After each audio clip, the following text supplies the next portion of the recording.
The true story of Brad McGarry's murder, where the killer was the first to arrive at the crime scene.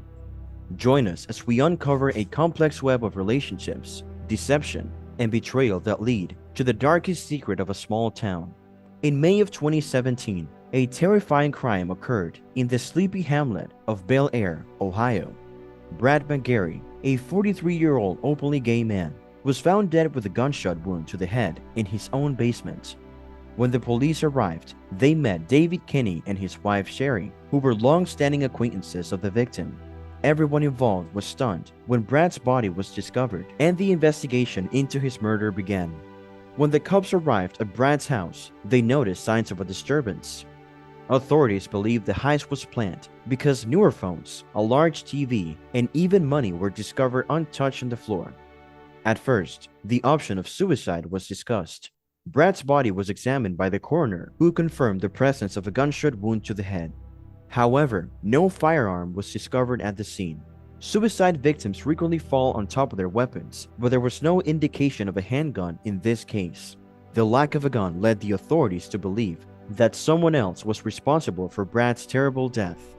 Detectives began interviewing the victim's friends and family, attempting to collect any information that could shed light on the case. Brad had just finished a relationship with a man named Scotty, whose last name they did not know. But their focus changed when they found out that Scotty had been in jail for the past 3 months, giving him a good excuse. The detectives turned to the neighborhood surrounding Brad's residence in their search for clues. Fortunately, a neighbor had CCTV cameras aimed towards the street, providing potential insight into who might have come and gone from the property. One of Brad's best friends, David Kinney, had taken screenshots and pictures that could help the investigation. Detectives asked for access to his phone, claiming that they needed it to replicate the information. But David didn't know that they were also using it to find out where he was when the murder happened. The authorities had grown wary about David's role in the case. A remark made by Brad's cousin changed the course of the investigation. He had referred to the DJ, whose real name was David Kinney, as Scotty, since they were unaware of his true identity. Even though David Kinney had deleted all possibly incriminating material, the police thoroughly inspected his phone. However, using forensic analysis, they were able to obtain text conversations between David Kinney and Brad, proving their relationship. They also traced David's phone history and discovered that he was in Brad's residence at the time of the murder. When the neighbor's CCTV video was looked at more closely, it showed that David was at Brad's house. He had arrived at the residence in his wife's automobile just prior to the murder, only to leave 40 minutes later. Later that evening, he arrived in his truck with his family, claiming to be delivering a weed eater that Brad had requested. The police had determined that David was present at the crime site. When confronted with this evidence, David initially denied having been in Brad's residence at the time of the murder. However, as the investigators persisted in their interrogation, David eventually admitted to being present.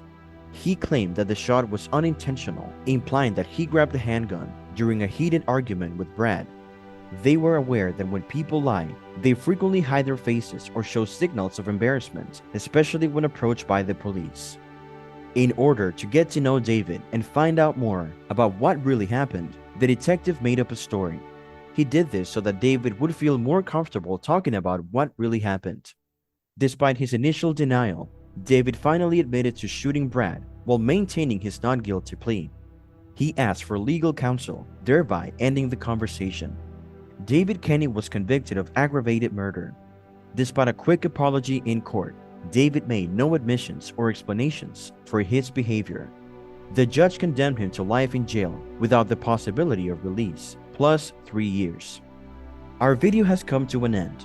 Subscribe to our channel and turn on notifications if you want to be kept up to date on such kinds of law videos. See you at the next one. Until then, keep watching.